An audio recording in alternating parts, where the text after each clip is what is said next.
Hey everyone, welcome back to the channel. I'm Sean Keenan, and today I'd like to share with you some of the things I've learned over the past year and a half. These things are simple to incorporate, but they pay in dividends. You can improve your photography with these simple tips. Before I started YouTube, I only dabbled in photography. I mainly shot in auto. I didn't really challenge myself to go beyond the simple basics of photography. Well, this past year and a half has been a renaissance for my skills. I've thrown myself headlong into learning as much as possible in the shortest amount of time. Now, I've learned so much in this past year and a half, and I can't consolidate them all down into one episode. So today, we're going to do the 7 most important things that I've learned over this past year and a half. When we wake, hear the birds and see the sun. Side by side, our fears are done. All the good times just begun.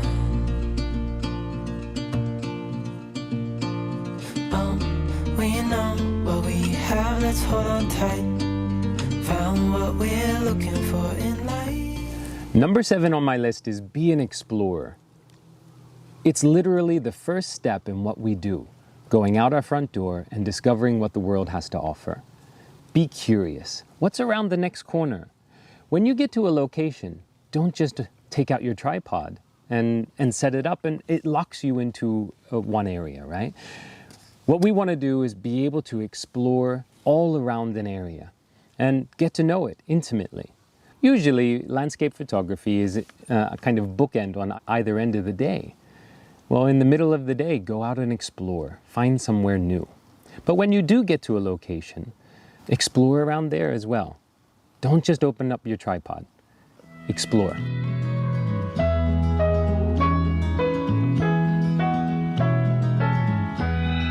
Next on my list is experiment. In this past year, I've tried so many new things, and some of them I've incorporated into my photography, and some of them I haven't. But if I didn't try, I'd never know. In this past year, I've taken my first pano shot. I made a triptych. I photographed wildlife, and I've taken my first astro shots. And I shot more images in this time than I did in my entire life combined. I failed at every one of these steps, but I can definitely say that my photography has improved massively because of this. If you don't try, if you don't experiment, you're never going to improve.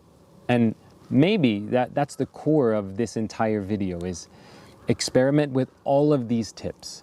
Don't be afraid to try. Be curious.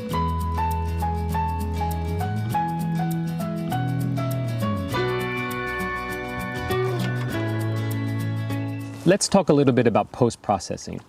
I think when I started using Lightroom, I was amazed at all of the things that you could do and the amount of change that you could make within a photo. You've taken an image in the field and then you were creating again in the Lightroom. My tip here is actually go easy on the sliders. You know, I think I've really dialed back how much I post-process because I want my image to be as close as possible to what I created in the field. Everybody has their own opinion on it. Now, my personal opinion is go easy on the sliders. Keep it as natural as possible.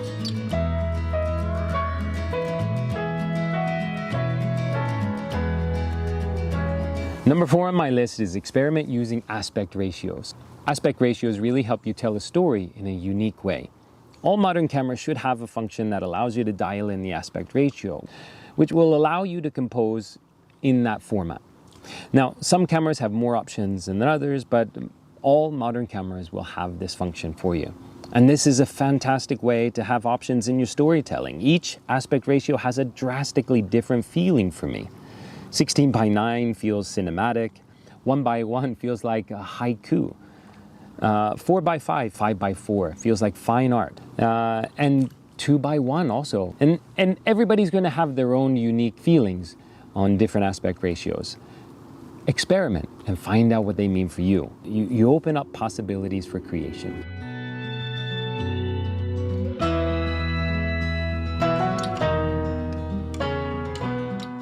Next on my list is start using filters. Filters allow you to dramatically alter your image in camera. These are things like long exposures for waterfalls and water scenes, allowing clouds to streak across the sky. I've captured some of my favorite images by experimenting with ND filters. A nice subject matter here. The water is just too active. There's lots of little ripples from the wind that's blowing here, and I really don't like it.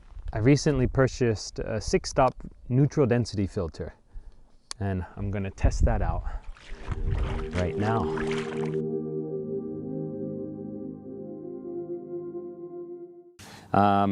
Using a circular polarizing filter, it cuts the glare off of leaves and the sky and the water.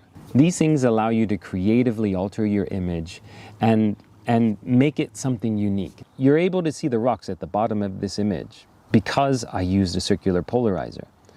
When shooting around water or after rain or in the snow, a polarizer can be the difference between a good and a great image. And just a note about ND filters and long exposures, you should definitely use a tripod so that way you're not going to ruin your image with shake and handheld shake.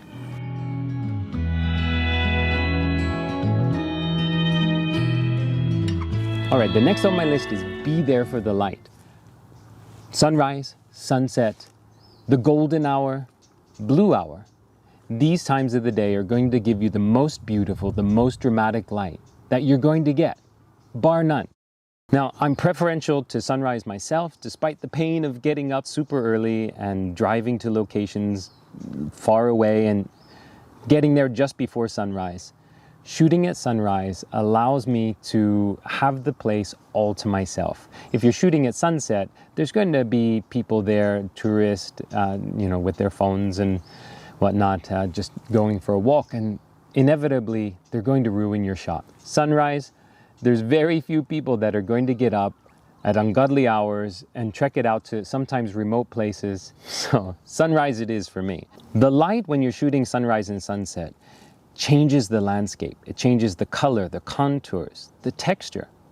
It changes the way that plants look and the water feels.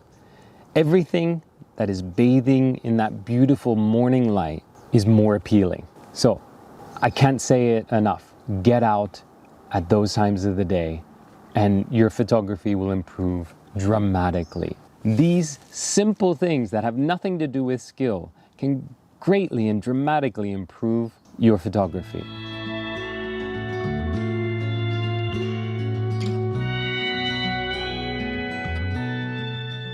The number one tip that changed my photography dramatically is understanding the fundamentals of composition.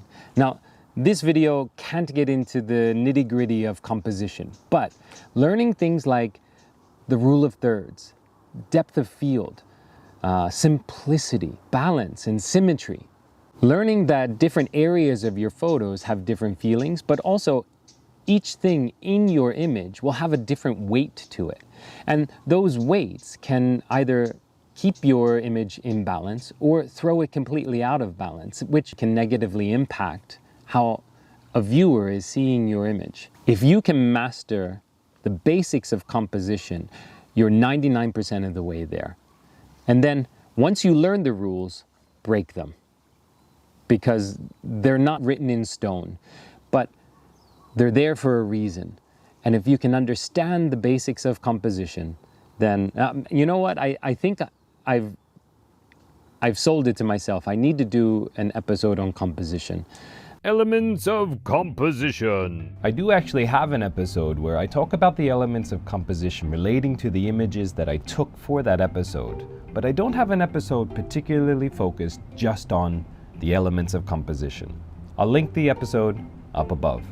There we have it, folks. Thanks for joining me, and I hope that some of these things can help you improve in your photography. Now, if you've discovered something different that's really helped you improve your photography, drop a line in the comments. I'd really love to know what you did to improve your photography, and who knows, maybe that's something that I need to learn as well. Don't forget to like, subscribe, share, and I'll see you next time. We know what we have, let's hold on tight. Found what we're looking for in life.